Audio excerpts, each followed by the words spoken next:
It's been about 4 months, almost 4 months since I last made a video, and it was on Fury Warrior. And this patch, so far 5 months, almost 5 months into this expansion, has been an absolute shit show, and one of the worst seasons I have ever played in my entire life. Um, but with all that aside, um, I have finally gotten internet in my area after moving here a year ago. And after a year and 6 months, I have finally gotten stable enough internet to the point where I'm able to stream every single day again and upload videos in a timely manner and have just overall a good time.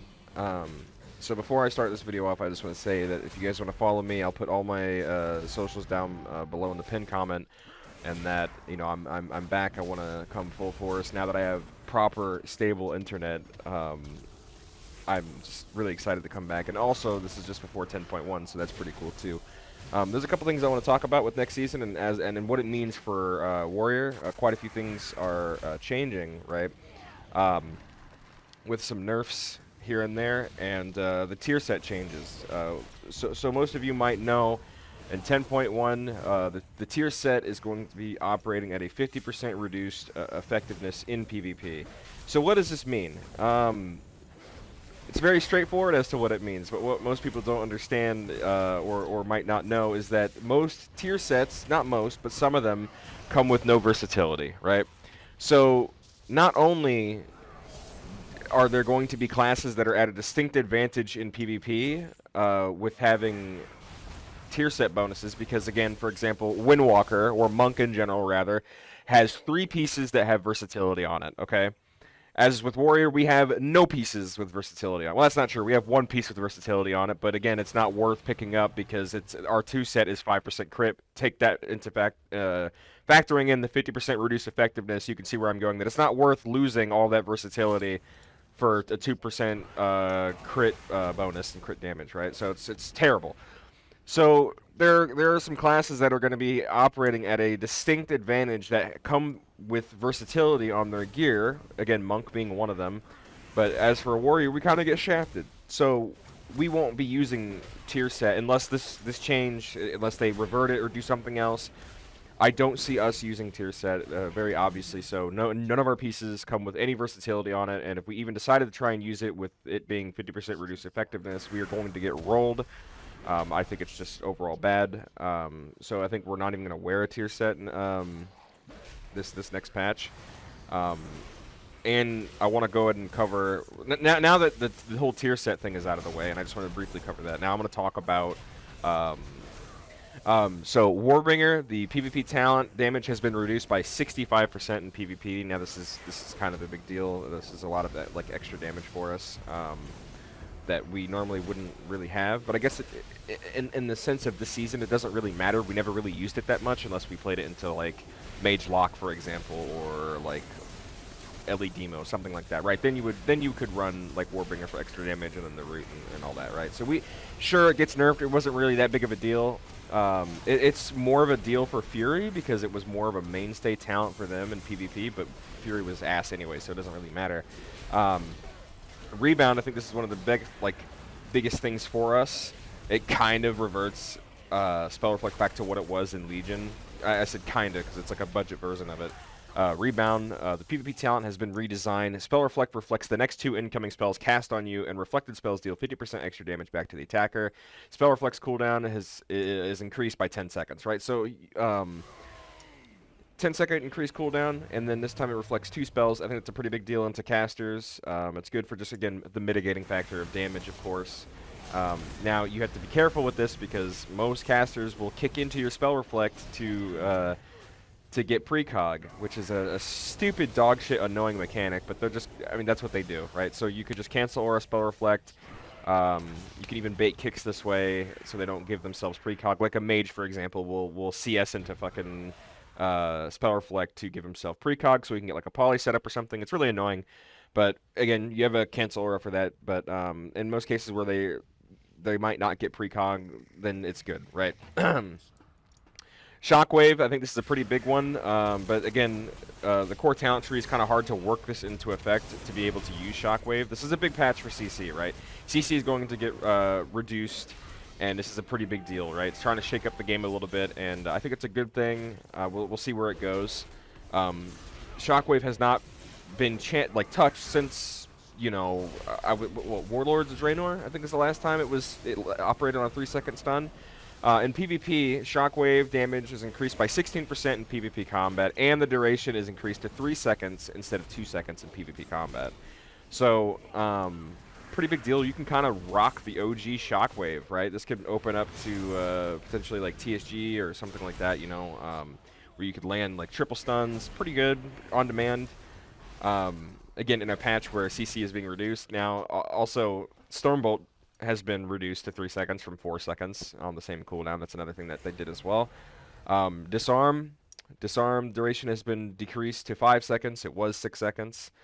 And I think this is the biggest one. I think this hasn't worked since Shadowlands. Fixed an issue where Intimidating Shout did not have the correct PvP duration when talented into Menace. There were times where, again, demos were really popular this season, right? And I guess this is probably why they found out.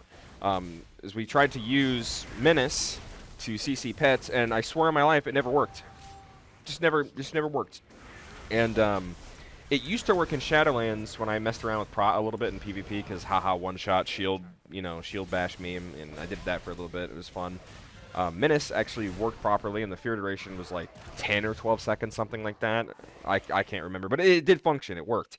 I noticed when, you know, how heavy pets are this season, right? I was like, huh, maybe I'll use this, and, you know, it can CC Tyrant for almost its entire duration, blah, blah, blah.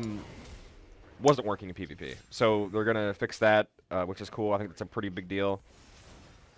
Pummel interrupt duration decreased by 3 seconds, was 4 seconds. Titanic throw no longer affects crowd control targets, which, okay.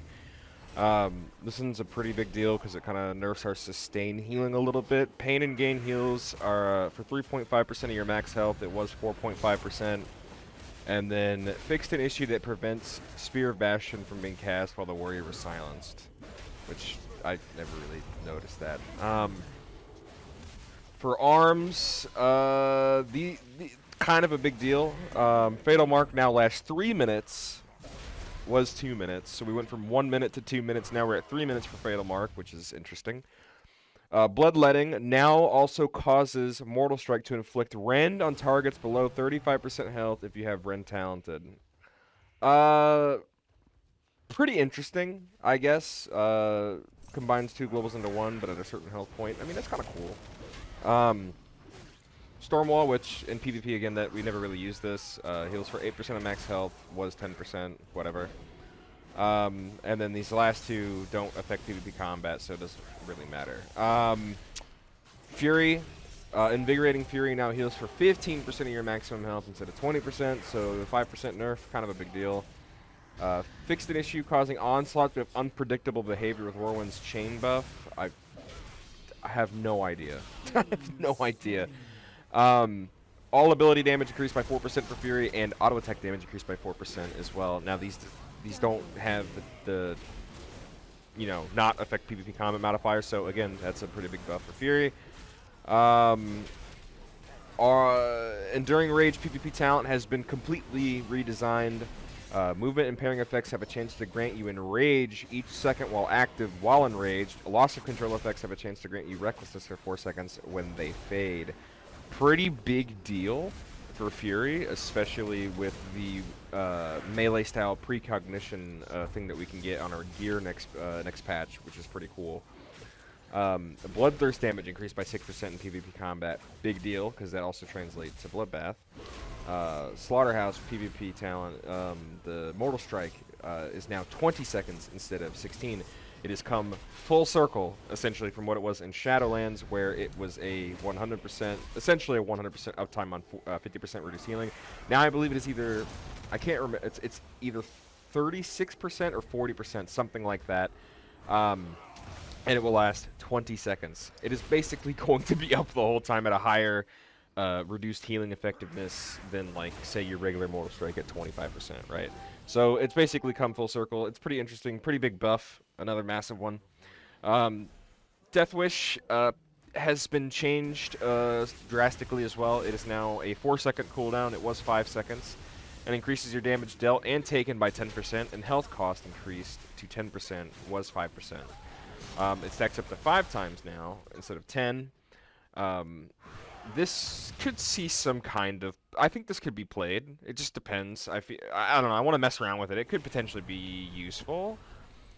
And then fixed an issue that prevented Deathwish from affecting sources of damage that were not the warrior's ability or auto attack damage. I don't exactly know what that means, nor do I really care because I never really used Deathwish that much. But it'll be interesting to see if we could play it next patch, maybe.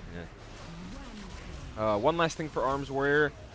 Slam damage increased by 48% in PvP combat. They just did a buff to it like a couple weeks ago where they buffed it in PvP by 40%, which is really funny because if you're trying to buff an ability by that much and people are still not using it, you have a problem.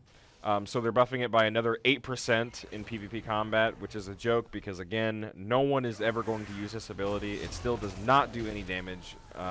It is useless. So we'll see. Players in a duel with the dual PvP talent are now highlighted for each other.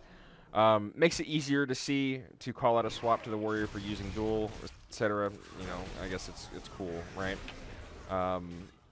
But other than that, there's not really any other changes that I'm seeing here. I have like 2 tabs open with different patch notes, I guess, on Wowhead. But other than that, I think that's about it for 10.1 until more stuff comes out as 10.1 launches, I guess. But I wanted to go ahead and make this video covering these changes, and obviously to say that, you know, I want to be here, I want to be back, I want to stream again, and just play the game. Now that I have a stable wired internet connection. But yeah, thank you guys so much for watching. I really appreciate it, and I will see you guys in the next video, and maybe even on stream.